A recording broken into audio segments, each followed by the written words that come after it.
Well, this is part 2 of the screw fitting for the Takedown Arrow.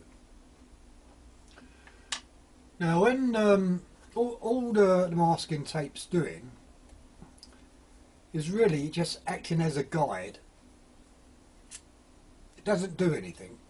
It just acts as a guide to push to get the arrow straight, and that's all it's doing. And that's all what the collar is doing on the point and anything else. It's just a guide to guide that into the thread and keep it all in line. It's nothing to do with strength or anything like that. It's just a simple guide, and that's all you have to remember. A lot of people, they seem to panic. They've got to have the right stuff, and you know. Of course, the other thing is, let's say you fire your arrow at a target and you miss it. So now you're looking for it and it's laying flat on the grass, underneath the grass, and say on a takedown arrow, you tread on it. Now the possibility,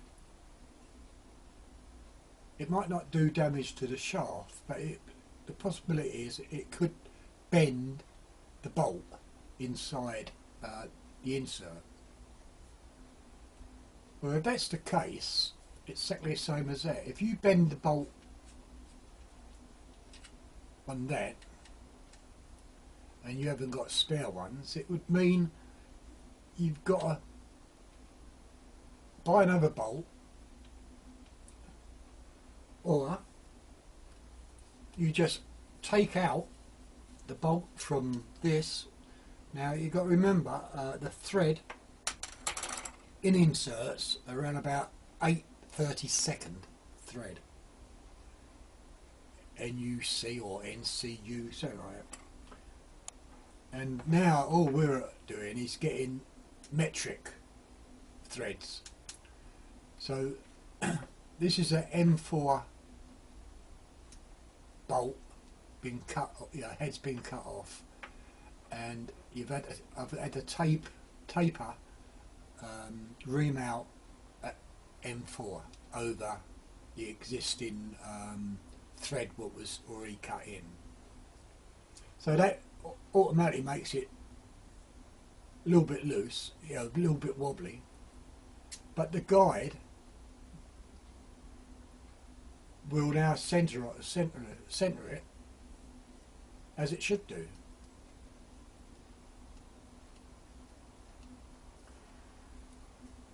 I mean, you might have a way to do it, and hope you do have a different way of doing it, and hope you'll share your information like I'm sharing mine. But all I'm saying is the masking tape is very cheap to buy, and a pack of 10 M4 bolts only cost about £2 masking tape. So you know, it works out so cheap. Even if you try to go to an engineer's shop and make a sleeve, ask them to just make a sleeve. You take your arrow in, your tip, and they can measure it, but then it's got to be drilled. And I suggested this to one engineer shop. He said, "Oh, but it'd be too flimsy." Well, it makes no difference how flimsy it is, because if it was made out of steel, it would be glued, super glued onto your bolt. It's just over the right measurements of a sleeve to go and fit into your bolt, and then you can just push it in, super glue it so it's completely on there tight. If masking tape can do the job, so can a very thin bit of metal what's been engineered. But once again, they still want a lot of money. Anyway, this is the end of talking about the takedown arrows. They're just as good as the full size arrow. In fact, there's no difference. Oh, sometimes when you get a bent arrow, it's, you know, the arrow's not running straight after you've done this. It could be a couple of reasons.